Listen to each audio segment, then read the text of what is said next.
I want all of those versions of me here with me in this because look at what they went through. Exactly. I'm not going to stuff you in the closet anymore. That was awful. Yes. Like, I'm sorry to past versions of myself. Like, you're incredible and beautiful and amazing and strong.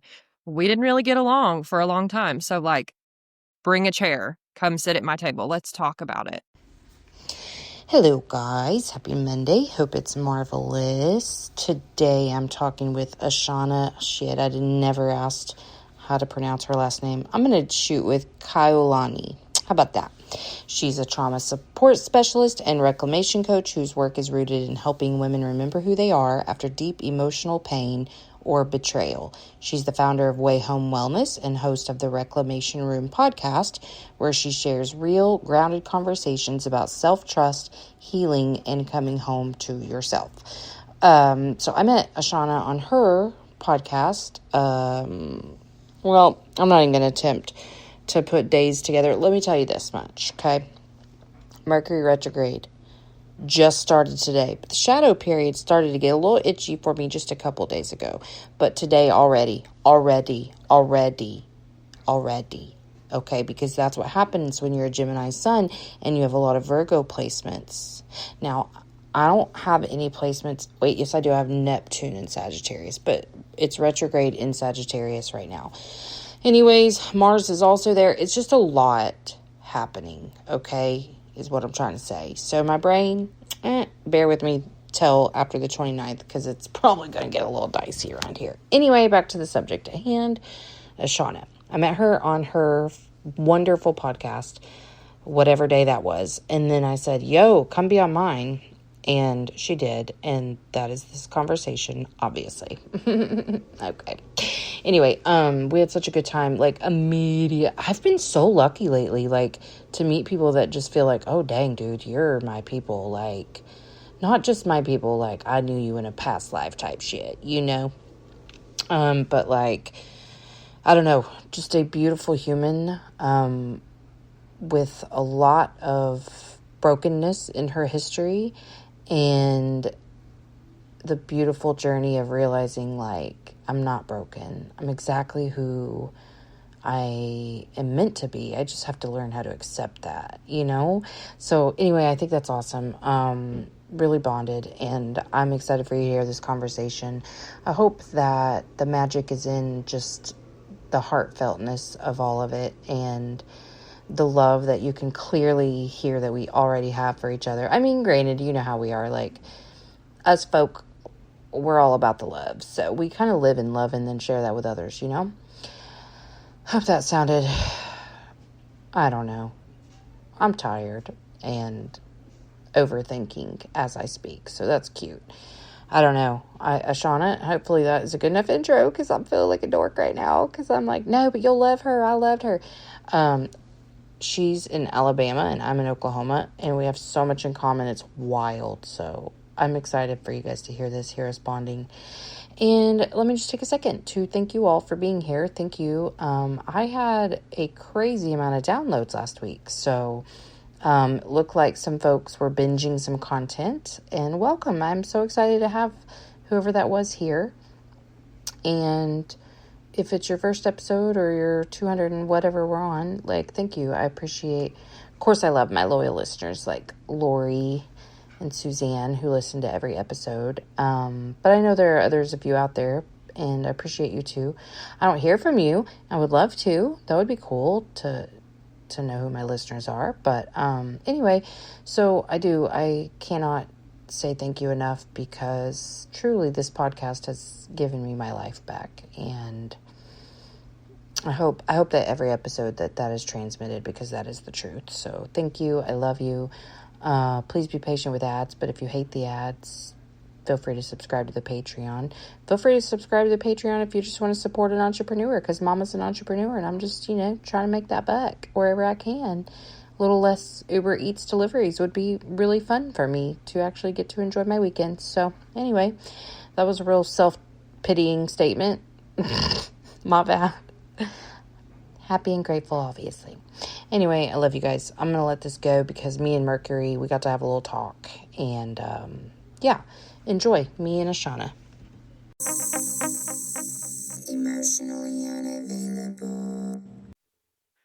Okay. Hi. I'm Hey. I was in the shittiest mood 5 seconds ago, so because I couldn't find something and nothing will send me into the trenches of hell faster than looking for something that I cannot find, okay? But, okay, so here's the deal for the audience. I met you on one of your shows, Instant Soul Sisters, but I don't actually know shit about you, so let's start there. Tell me, give me however you wanna, like, introduce yourself to tell me about you. You take as short Okay. or long as you want. I realized that this morning too. I was like, "Huh, we actually didn't really get to know each other that much, but it's okay." Okay, so I'm Ashana. I was not always Ashana. My name used to be Breezy. I was always that person who I didn't really have a sense of self, so I like focused on other people. So I was very much like a person focused person. Um and then Leo went moon, through I guess don't feel seen, so yeah. you try to see others to be seen, yeah. Yeah, because that works, right? That's Super good, obviously yeah, the way I not at all yeah. self-sacrificing, and we got everything we needed out of it. Mhm. So, yeah, so, I mean, I went through I feel like my whole fucking life has been a spiritual journey. I'm like, "Oh, I went through a spiritual journey," and it's like, "No, that was literally since before I was born, That but was it's phase okay." 1. Yeah, yeah, I had a really awful marriage. I married young, and it was bad, and there was, like, a me before that and then a me after that where I, like, lost my spark, lost my personality. I was not fun anymore, like, you know? Yeah. Joined a cult, left that. Oh That my was gosh, fun, good that's fucking hilarious. Joined a cult. Okay. Yeah, shaved my head at some point, and here we are. Holy No, shit, that was okay. awful. Wow. Okay, first question. What was your childhood like? Were your parents married or divorced? Oh god, no. I didn't know marriage was a thing. My dad was gone when I was born. My mom had a girlfriend. The girlfriend was the only parent I actually attached to. Dad Oh. came back when I was 9 and got me out of the adoption home, and my mom had borderline personality disorder. You were in a group home? Like Yeah, a so, Baptist children's home type sitch? that one no, not this one, thank the Lord, I kinda think for that because I was already so, like, down on myself because I was raised Southern Baptist, so, like, Me I thought too. for sure I was going to hell already. Oh, already, yeah. Well, we're Um, born into sin, so yeah, yeah. the church trauma was a lot for me to get out of, but, um, shit, what was the question? Your parents. Okay, so you had an absent dad. Are you a Virgo moon? No, you're not, right? No, my Venus is in Virgo. Okay, that makes sense. Yeah. Um, but then he's the one who came and got you out of this group home. Oh, that was the question, the group home, yeah, so me and my siblings went to foster homes, Okay. and they kept, like, splitting us up and Yeah. sending us to different foster homes. But then my baby brother was gonna get adopted by our foster parents, and they didn't want me, they just wanted a little boy. So I went to a shelter, like a group home, a shelter home, where you're basically you age out or you get adopted. Yeah. And then that was when my dad stepped in and got me and my baby brother. So, Okay. So it how many siblings are there? Just you and him or 4 of us from my mom, and then my dad brought in another 2, so there's 6 of us total. okay. But With, the like 4 I that think you there's, were like, 4 dads primarily, and 2 like, removed from care with, it was you and 3 others? yeah, Okay, okay. Wow, our yeah, stories are so yeah. similar. Um, well, sort of. Really? Sort of. I had so, okay, here's where I struggle to take up space to talk about my foster care experience because it was not like other people's. Um, so I have lots of half siblings, which love them, Mhm. feel the same So your relationship, but siblings. they didn't experience the trauma in my house with me. So my older brother is 13 months older. My younger brother's 14 months younger than me. So we're just and it was my Yep. mom and dad that, we're together. But we did a lot of back and forth between when before I was 5, it was both parents trying, even though we had already been Mhm. removed. I was in my first foster home before I was 1, and so was my older brother, and then but we were separated. My younger brother wasn't born yet, obviously, but Yep. my older brother was in one that was so bad that it got shut down. I won't get too graphic. And then Mhm. we Life doesn't pause when you're sick. Vaccines against respiratory illnesses can help protect you and give you more playtime with your best friend. Depending on age and health status, vaccinations for flu, COVID-19, RSV, or pneumococcal infection may be recommended. Vaccines can help keep you from having a rough time. Learn more at cveep.org/vaccines-protect. Brought to you by the American Lung Association and CVEEP, fighting infectious respiratory disease. were going to be adopted out, but our parents together kidnapped us from the DHS office, like from the parking lot. Yes. Plot twist. Oh my Fucking god. kidnapped us. And anyway, the 80s were wild and you could get away with shit like that better than you could now. So, like, there was a whole thing, but they were like, "Okay, we'll give you another chance." Why would you okay, whatever.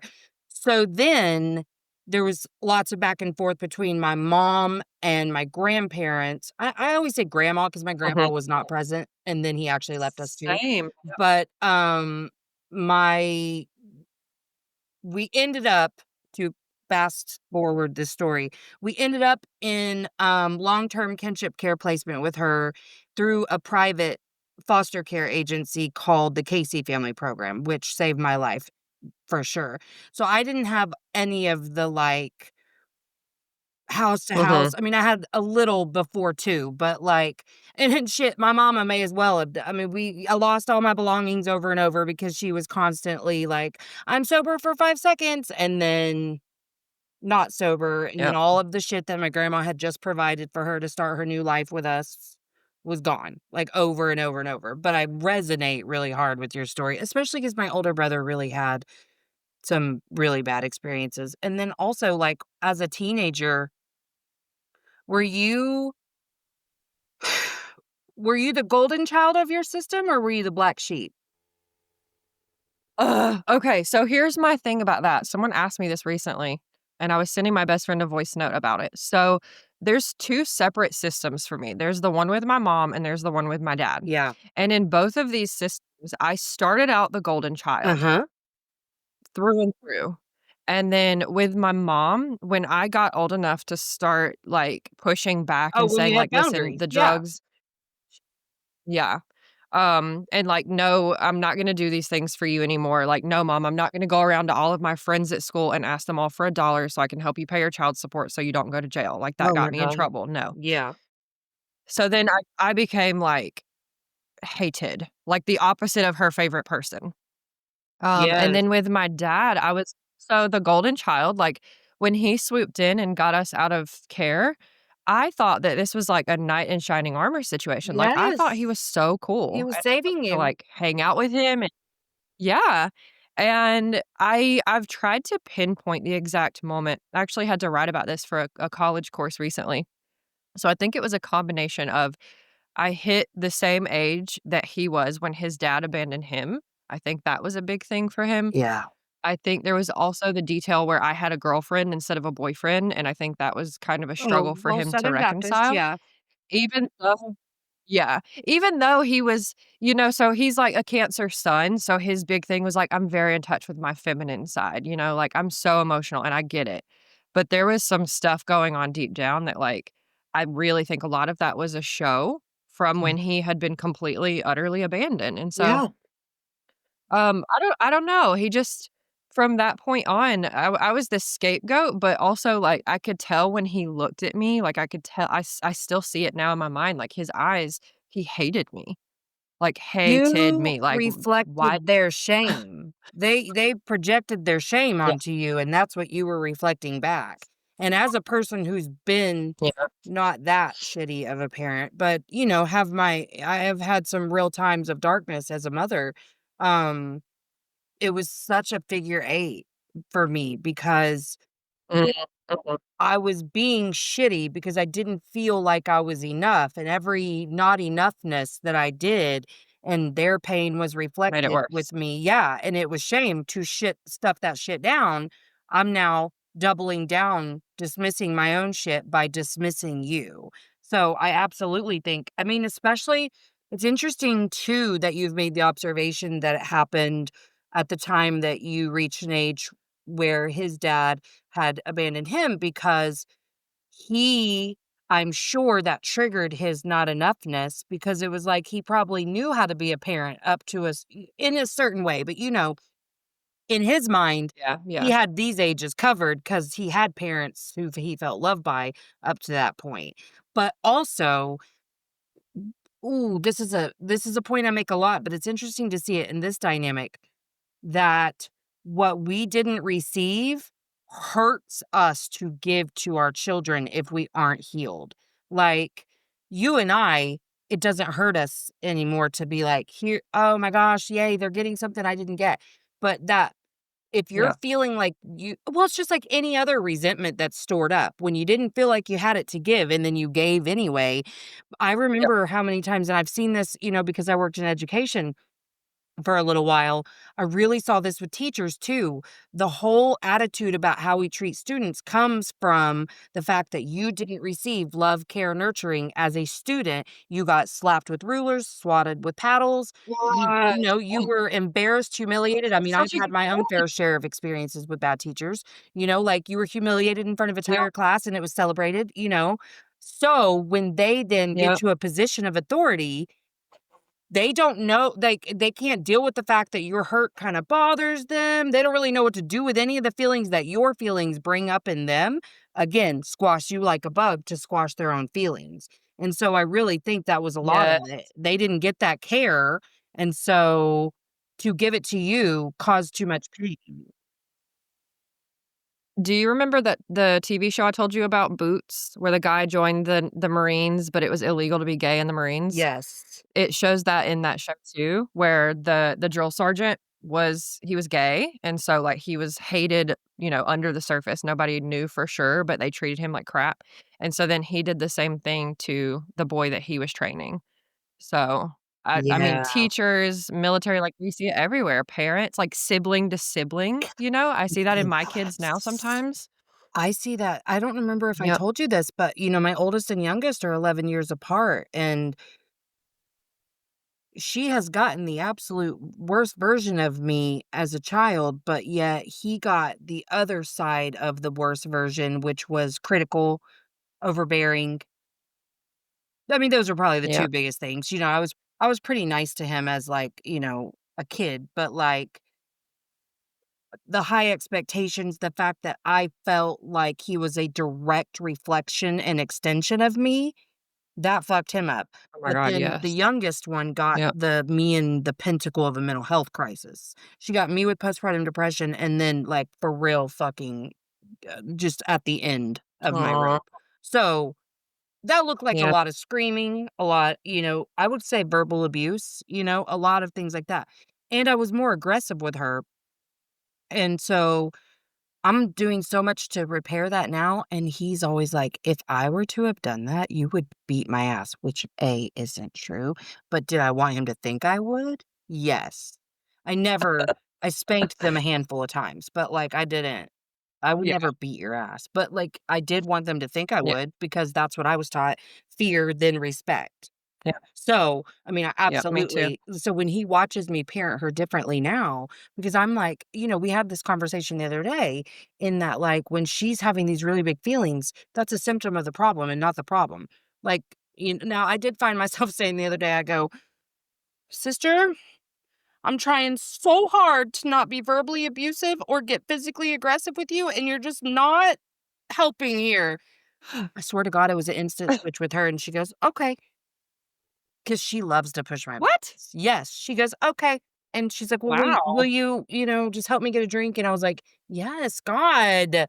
But I told my husband, I said, something that we've overlooked is that behavior is communication, and I think she's communicating to us she would like more one-on-one attention time, and we need to get off our Yep, phones and do that, and so I've been making an effort, and listen, I'm gonna be hon I don't like it. I don't like to do the things she likes to do. I don't wanna sit on Snapchat and take funny pictures of ourselves. I don't wanna play pretend.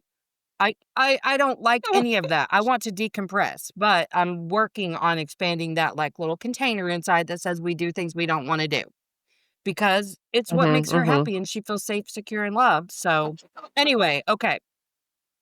So foster care.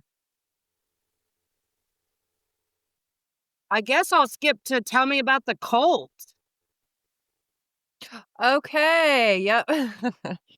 So, this one is kind of a touchy subject because when I left the community full of all of my friends and the spiritual teachings and, like, we were just this very, like, tightly knit community. When I left very quietly. I didn't, like, tell everyone what I had found. I had done research, I had gone down the rabbit hole. I didn't, like, go back in there and, like, shout one last hoorah before I left. I just, like, quietly left and everything was okay. But then when I let a couple of people know that I had left, and this right here, this is if you're worried about letting people know that you left a community of friends because you know that as soon as they find out that you left, you're gonna get, like, blocked, ostracized, talked badly about, like, said that you're eaten up with demons and you've gone to darkness and you're off the path of Jesus, like, probably a good sign that that's a cult, but it's fine. So when I did tell a few people and they did go back and let the community know that I had left, of course, that was when, 50 plus people blocked me. And I was also placed into someone's Instagram highlights being called a grifter.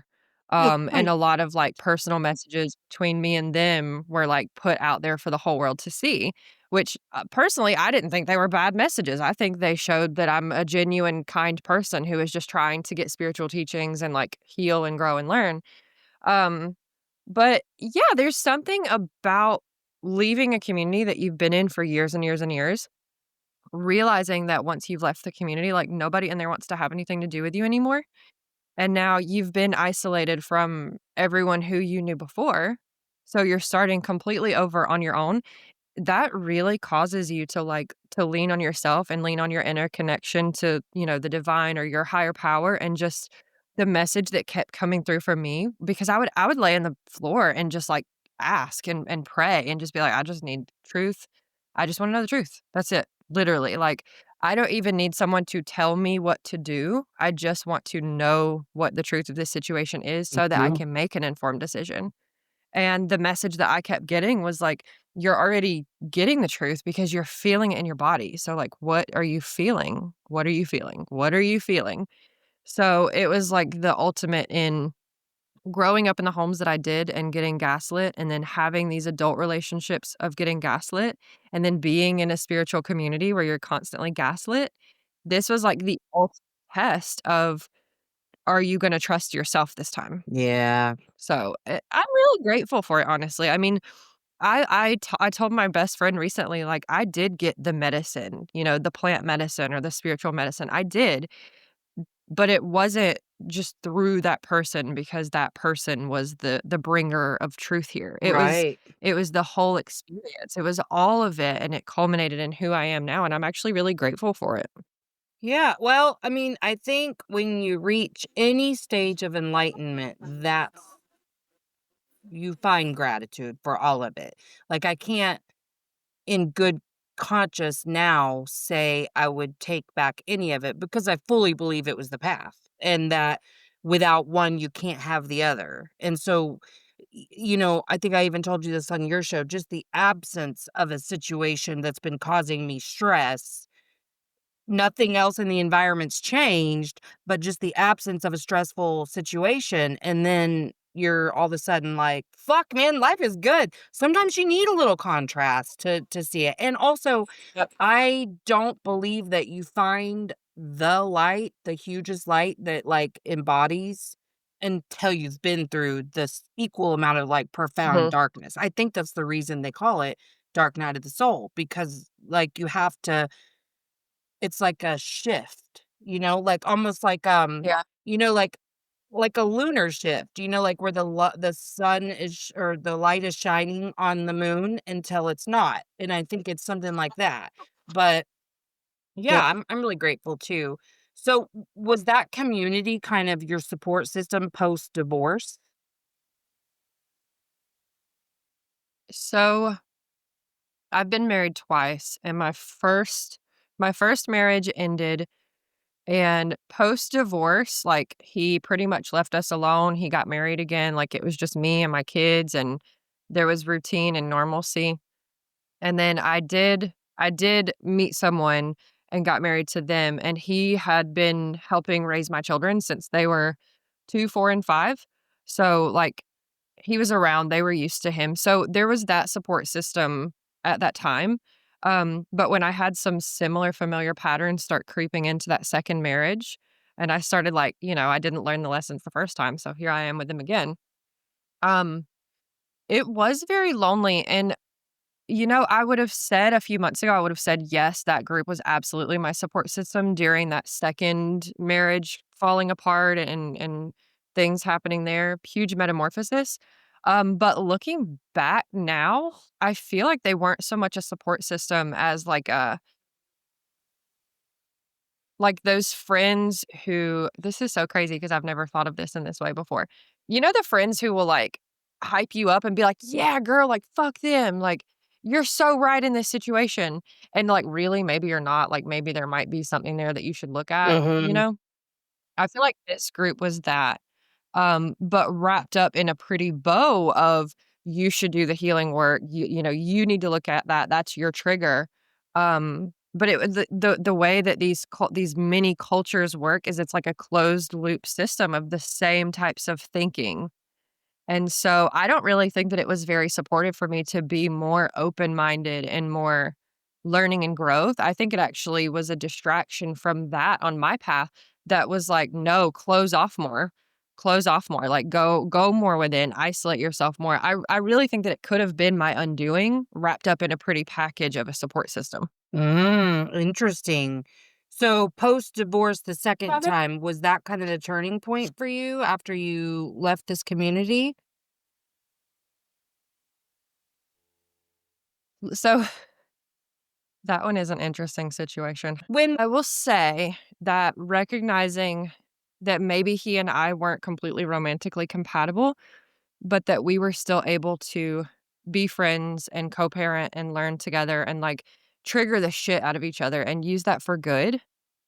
Um, that realization combined with leaving the community and having to trust myself completely for the first time ever, I think that was a turning point for me because as soon as those 2 things clicked into place and I, like, got it and I was like, "Oh, okay, not everything in the world is a threat. Like, not everything is the end of the world. Like, Mhm. this is totally okay. This divorce doesn't have to look the way people think it should look. And I'm actually not eating up with demons and going to hell just because I left this community. Like, who would have thought? Um, everything in my life, like, just like boom, boom, boom, fell into place. Like, I got an amazing job offer that I love, and I'm still working for them, and it's incredible. My business took off for my coaching. My podcast actually grew really quickly, and prior to that, I wouldn't have even been on something like this because I was terrified to, like, video myself, right? Oh, So, really? I don't know, I Yes, yes, like, that was a big thing in that community was, it's okay to do audio, but don't put yourself out there on video because, like, your eyes and your soul and, like, people are gonna make, like, deep fake AI images of you, and it's just not safe to do that. So, Oh that's why my I say, like, that community god. was this it was fear, it was this closed system of fear, Mhm. and that's perfect for people who have been through scary, awful things, right? Because we're very familiar with fear. We've lived in Oh, it our whole lives. absolutely. Even if we've tried to pretend we haven't, it's still familiar to us, and so we're gonna gravitate towards that. Yeah, yeah. I mean, it feels safe because we know how to manage fear because that's what we've lived Yeah. in. I mean, that Yes. was my Yep. thing was like the survival mode just got worse year after year after year. Whereas like physically, I'm sure inside out, I was being burnt out from being in that Mhm. hypervigilant place for 43 years is a really long time to live in that. I know after my first child, because my mom died when I was pregnant with him, and it was kinda like that solidified my mission to be the perfect mother, but the Mhm. first couple of years, I I think I maybe felt peace during those couple of years, um, or as close as I was gonna get to it in those in Yeah. that little bit of time. But then I was also going to college at the same time, and it got stressful. And so, trying to manage being a perfect mother while also having to deal with like, oh, I put my kid in daycare and I feel so ashamed of that, and blah, blah, blah, all these things, and fear, nonstop fear that something happened to this child. Um, it Yep. just ramped it all back up again, and then it just got worse after the second kid, and, I mean, truly, that was the unraveling of that marriage was like, I'm not saying he was perfect because he wasn't, but I was probably worse than he was as a spouse, even though I did not see it at the Mhm. time. Like, I remember when we Yep. got divorced, he was like, "Oh, I consider this a mutual decision." And I was like, "Well, that hurts because, I know why I'm divorcing you, but, like, why I'm perfect. Like, I was such a good wife to you. Oh my god, I was the most horrible fucking wife. I'm so serious." I probably couldn't have seen that until, like, a second marriage and then, like, crazy, different person, and I'm still the same.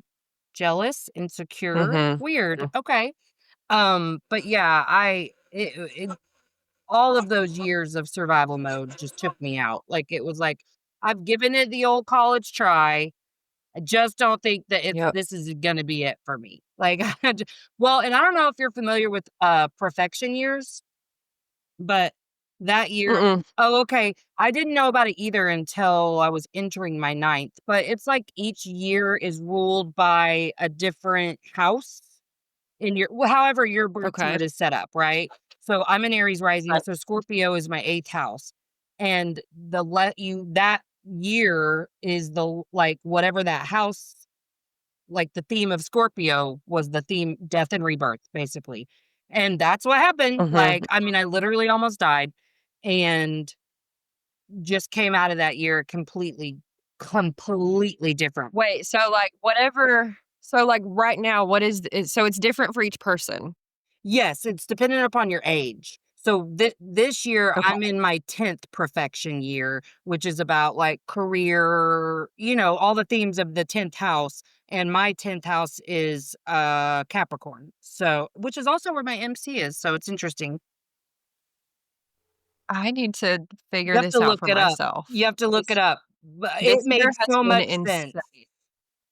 Yeah, you should look it Wow. up. AstroSeek, that Yeah, yeah, yeah. they have a little calculator, it'll tell you what year it is Okay. and, the themes, but it was Gosh. not good. I was like, "Oh, that definitely was a death and rebirth year," because my spiritual awakening was very quick, and it was like paradigm shift, paradigm shift, paradigm I mean, I'd get like 3 or 4 in a day, and you know how, like, it completely unravels you with every one? Oh, yeah. Like, you aren't the same as you were 5 minutes ago once the, awakening happens, and it was happening so much, I was like, "Oh god, I think I'm in spiritual psychosis," because it was just so much, and I'm glad it's Wow. slowed since then, but then every now and then I'm like, "Man, I can't wait for, like, another epiphany because those feel really good when you're just like, "I get it now." But, I mean, Yes. And you know what? That's another thing about communities like the one that I left is, like, I personally believe that, like, our brain is we're gonna get addicted to something, right? Like, if something feels good, we're gonna keep going yeah, after it. So we have to have, like, kind of mastery over that portion of ourselves and keep ourselves in balance and, like, be the adult in the room and be like, "Okay, no, it's not time for that right now." Call me pessimistic, but I've seen it in myself. So, not to project on everyone else in the world, but so I just feel like that feeling of the epiphany, the paradigm shift, like you said, like it felt like peeling a part of me off and stepping forward as this person.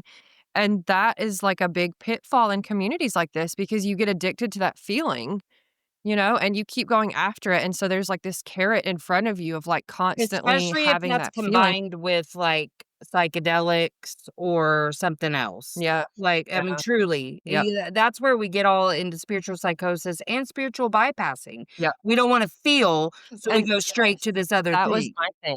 Yes. Yep, that was my thing was I was addicted to the feeling of peeling off that old version of myself, and all I was doing really and truly was trying to, like, keep stuffing that version of me back down, and so I was Mhm. performatively healing, right?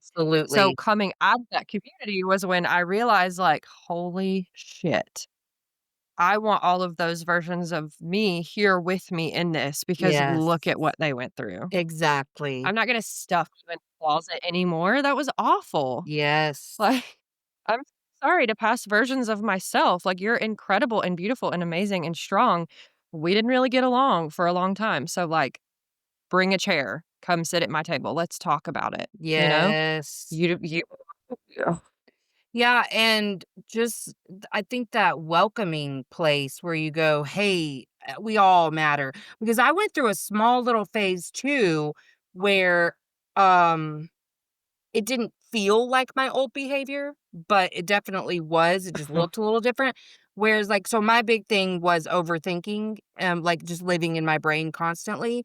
And like I have PMDD, so for instance, I'm going to start my period any second now, which is why I'm just like a ball of rage right now.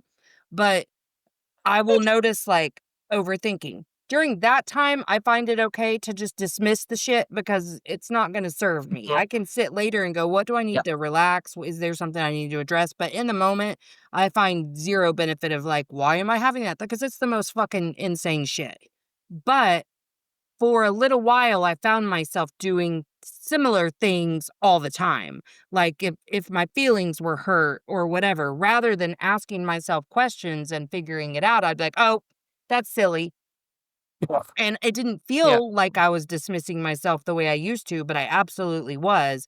So that's been a process for me of learning to stop and be like, what's going on here? Like, I haven't felt insecure like that in a while. So why would that have been triggered? And I also think it's become so second nature for me to know which wound was hit whenever I'm triggered by something, or just fear itself has been triggered, that sometimes I can skip a step in there because I don't need to now sit and be like, okay, what was hit? Why?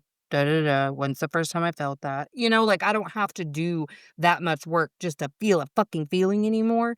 But because I don't do that much work to feel a feeling anymore, sometimes a little bypassing can happen.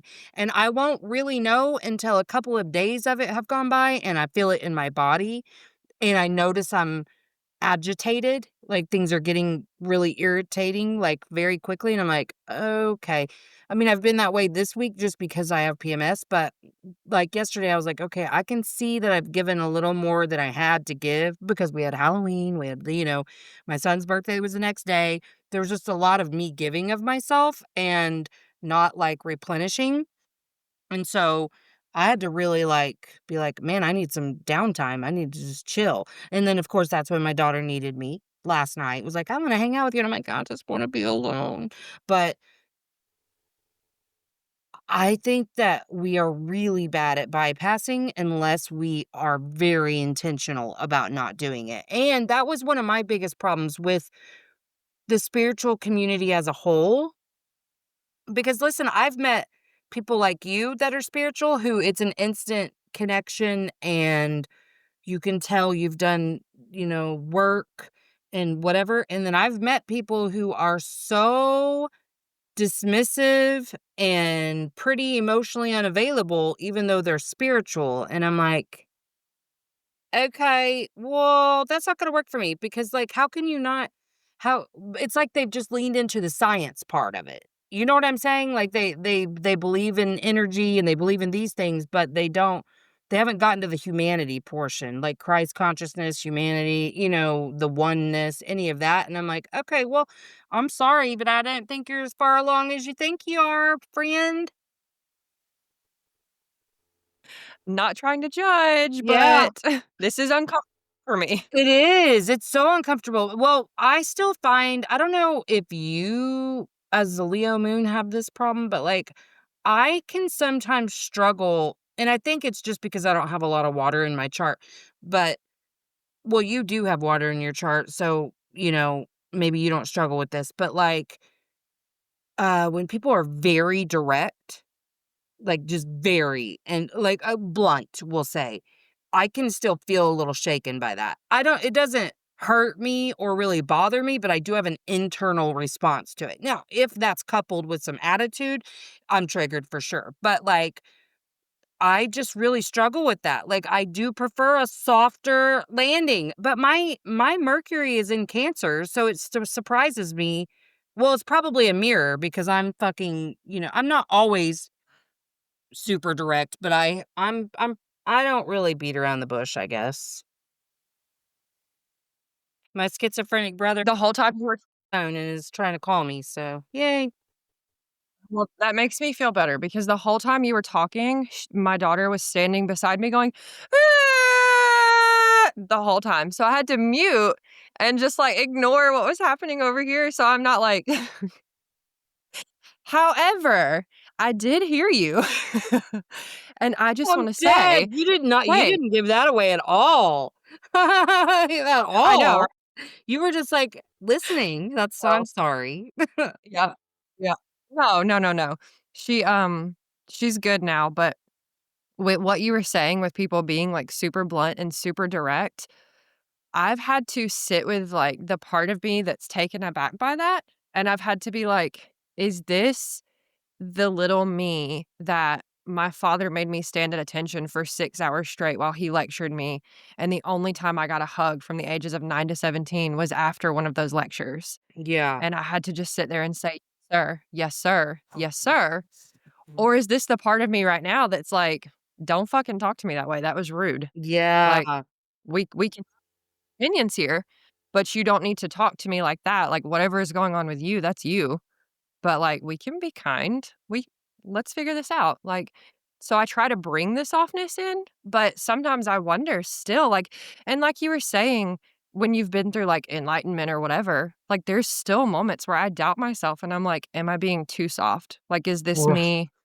So I really have to Yeah. feel and be like, "I'm just gonna be authentic right now, and if this is a person that I vibe with, maybe they'll give me feedback and maybe it can be a learning situation," but it's been really painful for me growing up realizing that there's there's people that I really wanted to like me, or I really wanted us to vibe, and I had to just come to terms with, like, maybe we didn't, and maybe that's not anyone's fault. Right. Yeah. Maybe we just didn't. I mean, we're That was a not whole meant for lesson for me. everyone, and everyone's not meant Yeah. for us, so I definitely sometimes sometimes people are very direct with me, and it's like that second, like, initial response that's, like, really quick, but I'm Mhm. loving what they're saying, and so I can move through like, "Oh, expand," sit.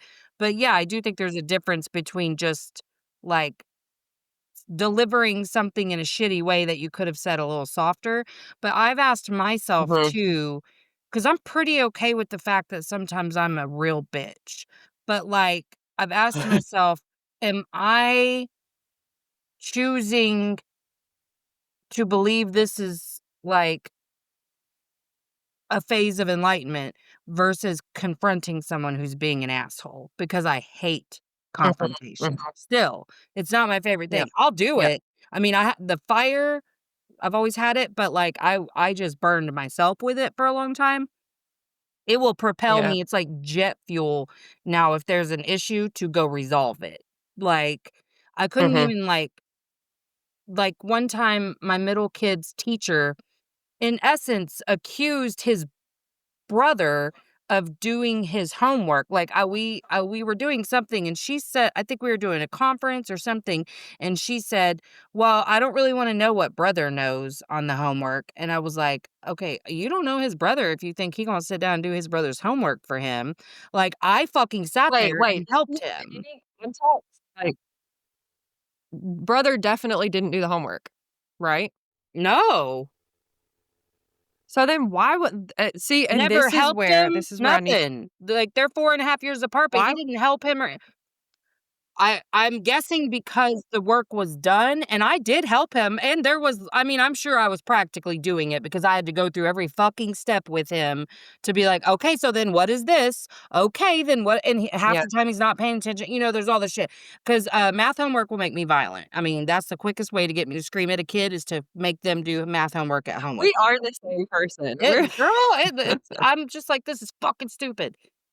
But I didn't say shit to her face then. I was confused Good. and triggered, but then that night I sent, like, a perfectly crafted email because that's the way I used to do it. I never confronted in person because I was so afraid because that was my biggest shame was my reactivity. I needed to look Yep. perfect, so I'm not gonna speak to you in person. That's really what this show has Mhm. given me is the ability to like show up with brain fog, having such a hard time following along on a conversation, or maybe not Yep. following along, but not finding words easily. Like, I've fucked up a lot. I don't care. But like, it's given me the Yep. ability to speak and not be afraid Yep. of myself. Like, there are times, there's been times even on this show that I say something a little bit shitty because you triggered me, like, and I don't edit that shit out, but I'm learning, like, that's gonna happen and that's okay. Like, it's you can if you need to Yes. Yes. make a repair, but otherwise, but that was a really big struggle. So I I'm gonna do everything I can internally still to not have to have the confrontation if I don't have to. But, like, Mhm. I'm teaching I'm actually my daughter.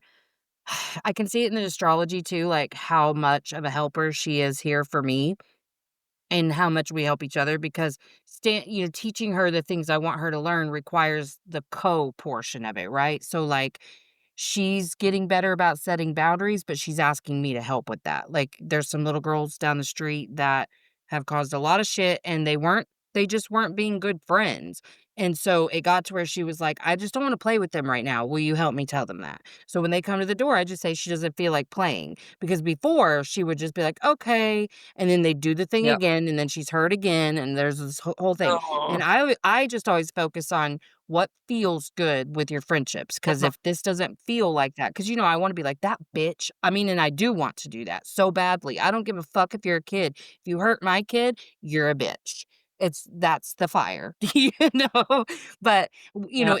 it's getting better and easier for her to set those boundaries, but, she needs me to help her, and there was a time I wouldn't have. I wouldn't have helped her stand up for herself. I wouldn't have stood up for her. I didn't for my boys. Like, I was so fucking afraid of confrontation. Now, unless, if I could send a text or an email, it was fine because Yeah. I would Yep. just make sure that you Yeah. felt like the most total piece of shit because I was gonna Oh use my gosh, all the big yes. words all the big words I could use to show you that I'm Yep. more intelligent than you are. Like, I just say Yep. a lot, like, I weaponized my communication at all times. All times. I did too, but listening to you, I'm realizing that, like, I had to in order to make it through my relationship with my mom. Like, I had Mhm. to, like, I don't think I was so mad at my dad, right? Because my dad was, like, physically abusive and, like, blamed his best friend raping me on the fact that I was wearing too short of shorts. Like, Oh, yeah. I could look at him and be like, "What a fucking monster." Like, "Fuck you," Mhm. you know? And it was a lot harder for me to tap into, like, what I needed to feel with my mom because it was excruciating that this is my mother and I love her, and I would watch her do her makeup, and she was the most beautiful creature I'd ever seen, and just my mom, you know? And there came a point where she just, like, not only could she not fucking stand me, but she would text me these awful, mean, terrible things that I don't ever want my daughter to hear from another human at all, definitely not from her mother. Mhm. And so I think the only way that I had to, like, cope with that and, like, bolster myself against that was to write her back and to figure out what to say that was I look back now and I see I was still trying to get her to admit or to soften or to Apologize. yeah, Mhm. but at the same time, I was also showing her with my words, like, "You're actually doing the same exact things that you're accusing me of. You're just projecting onto me right now. This is really hurtful, but also you're doing it too. So if I'm a piece of shit, you're a piece of shit. So what's going on here?" And I carried that forward with me, that manipulation of words. I carried that with me because that was how I learned to communicate. Yep. So when I'm hearing you talk about this not wanting to be in, like, in conflict with people or address it, I was like, "Oh, me too," because as soon as I addressed it with my mom, she All hated hell. me more. So I was damned if Absolutely. I did and damned if I didn't. Yeah, because I would stuff it down. My grandma, she was mean as fuck. She was so fucking mean with her words, and she knew exactly how to hurt me. So she said it Yep. all. I was never good enough. I was either, too overweight, too much acne, too much hair, uh, my clothes were frumpy. I just couldn't meet her expectations no matter "Grandma, what. what's wrong? Why are you so mad, grandma?" Well, she had her own shit. I mean, I can see back now, like, I guess she was doing okay for her shit, but she was Yeah. just evil as fuck to me, and I was the golden child, and she was like, like, imagine what my poor scapegoat brother got. But like, the little baby of the family, the one she was the most codependent with, um, it was just as bad for him. I mean, but to me, she was constantly comparing me to him and saying he was a better Yep. person. Yep. He has a better, bigger heart. He's more giving. He's more caring. I'm selfish. I'm blah, blah, blah. And she just My God. knew that those were the things that were going to hurt me. But I learned through the fucking hours of lectures that I got from her from my entire childhood. I didn't listen to the Mhm. shit when I was an adult. So it was like, okay, I guess I'm going home now, Grandma. See you next week. Yep. But like, yes, I learned to never say anything because she was just this overbearing force. And I mean, you just had to listen, and you had to make sure your face was conveying that you Oh, cared deeply oh. about what she was saying. Oh, yeah. Yep, yep. I used to be very Like, good it at that. you can't, like, move your face too much or else you're cutting your eyes or getting an attitude. Did you get that one? Yeah, Yeah. don't ever shift your eyes. You have to make direct eye contact for over an hour and do a lot Yep. of Mhm.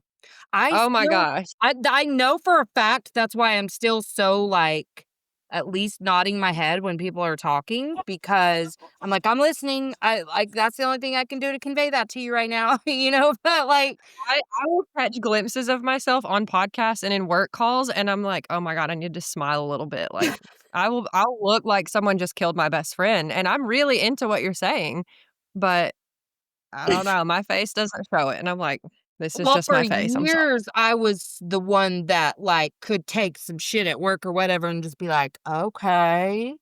And keep the face, but I kinda knew, like, I was getting out of some people pleasing when I started to, like, the fuck on my face when they were being, the fuck behavior. I Yeah. like, people would be like, "Oh my god, I couldn't even look at you in that meeting because your face." I was like, "Well, you don't start nothing, won't be nothing, okay? Because, don't talk crazy if you don't want a crazy face." But for so many years, like at least 35, I was very good at pretending to care. But I did care because I would be taking, like, literal mental notes. Like, I'd be like, "Okay, Mhm. mental note, don't say this again. Okay, mental note, Yep. don't do that again." I care deeply, but, like, who is gonna listen to anyone's shit bitch then for an hour and a half? But then you know what I did? I started doing the same thing. I didn't do that to my children. I would just scream, feel guilty, walk away.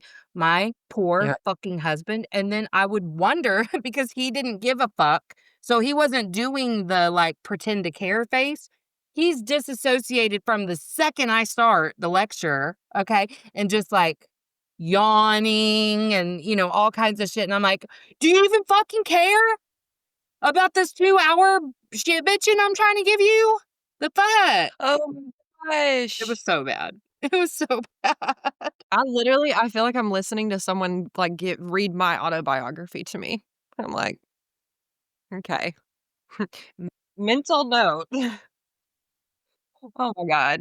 It was so I feel so bad. seen, Melissa. Good. I'm glad because there's a lot of us out there, man, but we're just I know, repeating the and shit that we know. yeah, exactly, and something else that came up for me listening to you is, like, we are deeply feeling individuals, okay? Like, my mom and my brother I don't know if anyone of y lis any of your listeners ever watched the show House. But there was a girl on Ooh, that I did. show named Amber, and her nickname was called Heartless Bitch. And my mom and my big brother, that was their nickname for me because that was the bravado that I carried, right? Like I was the Scorpio and there was walls up.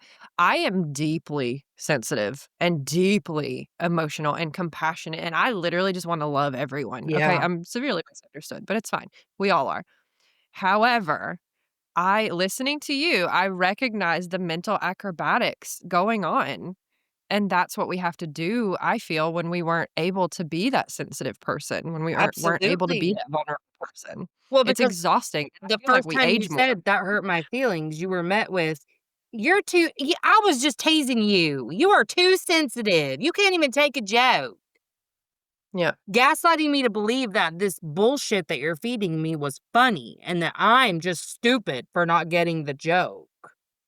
yeah, So many years of yeah. that. So was your mom an air sign? My mom, I know her sun sign is Aries, but I don't know anything else about her. Oh, So, well, that's just as bad. I know. And funny story, my 3rd child, which is, like, my wild, feral child who's here to show everyone how to be, like, the perfect human, he was born almost on my mom's birthday, like, 3 hours before her birthday. Really? Yeah. Yeah. My wildest one, in some ways my daughter is, but like at school she's an angel. But my wildest one, my little middle one, he's a Pisces. But he's an Aries Oh. Venus. Oh. Yeah. Okay. That's been interesting.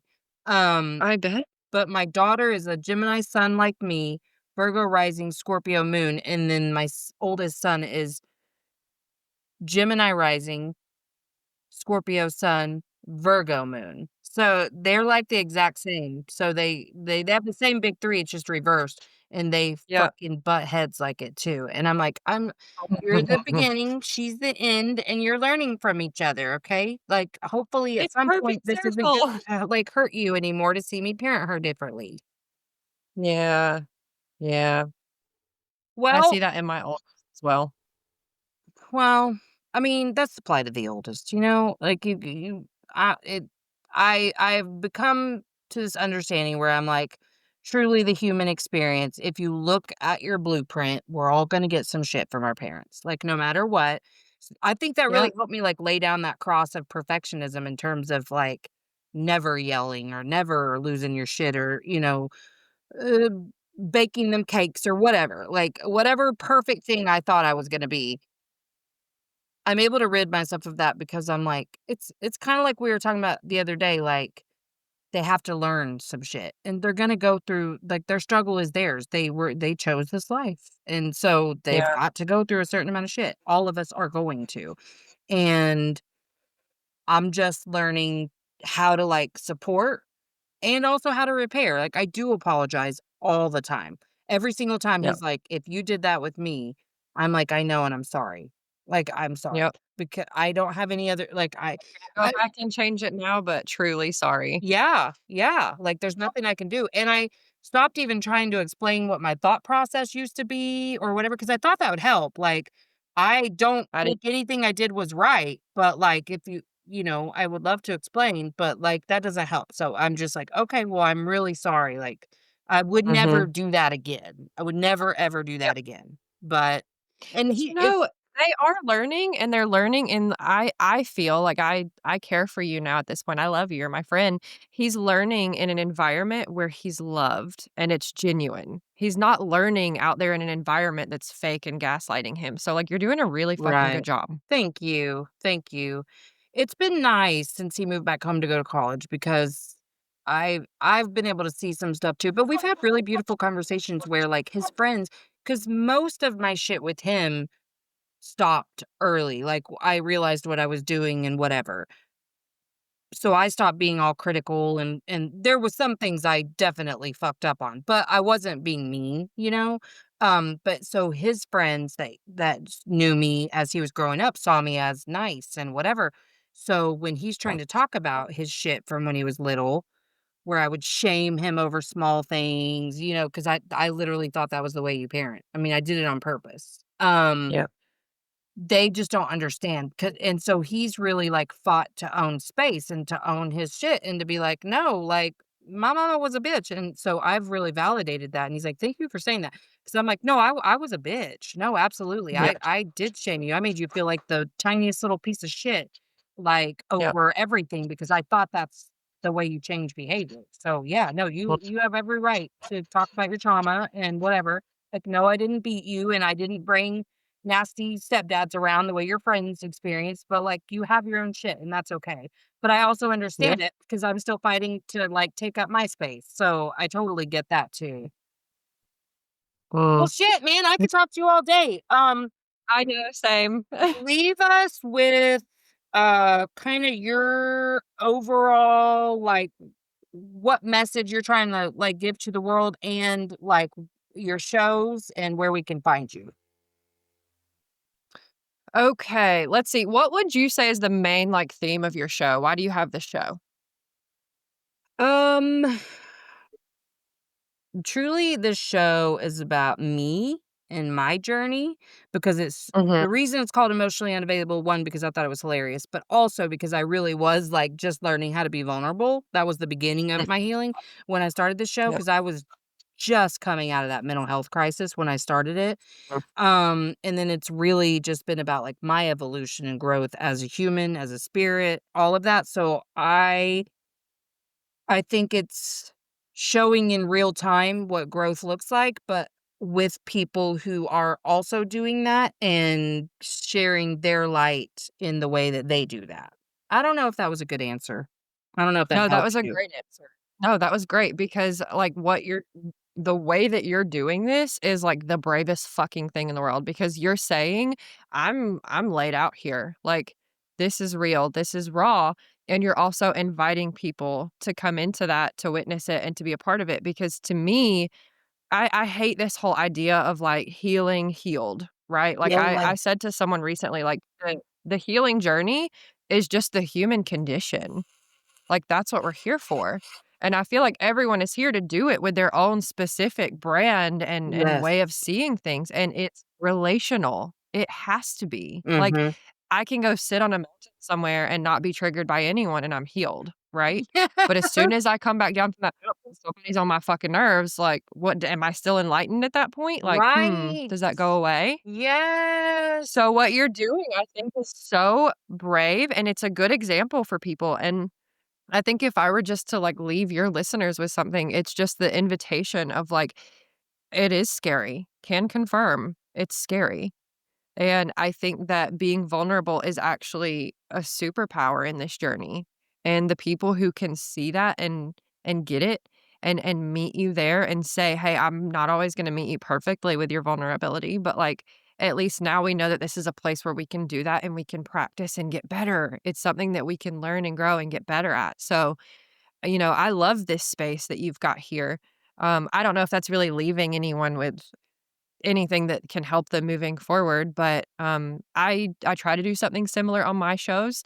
So my podcast is called The Reclamation Room, and it's specifically for the experience that comes with betrayal trauma, narcissistic abuse, complex trauma that we've carried forward and maybe didn't even realize that's what we were carrying until we realized, "Oh, shit, these dynamics don't feel good. These relationships aren't feeling good, and I'm not being my best self either."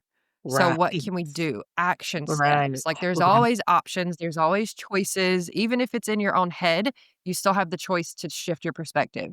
Mhm. So that's what I try to do with my shows. I also host Voices of Strength, which is just helping victims and survivors of domestic violence speak out and share what they've been through because I feel like there's this huge stigma and shame around that of we wanna silence it, it's uncomfortable, we don't wanna talk about it, and I believe that talking about it is how things change. We have to start by bringing it out of the dark, bringing it out of the Yeah. closet, right? So, um, yeah, I mean, people can look me up. I'm the host of The Reclamation Room. I'm on social media, at Way Home Wellness, so that's me. I'm just here to meet people and remind people, like, "You're fucking awesome.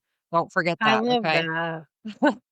Yeah. Man, I'm so lucky to have met you. I'm so excited. And your review of me as a Right? guest was so sweet. It made me so happy.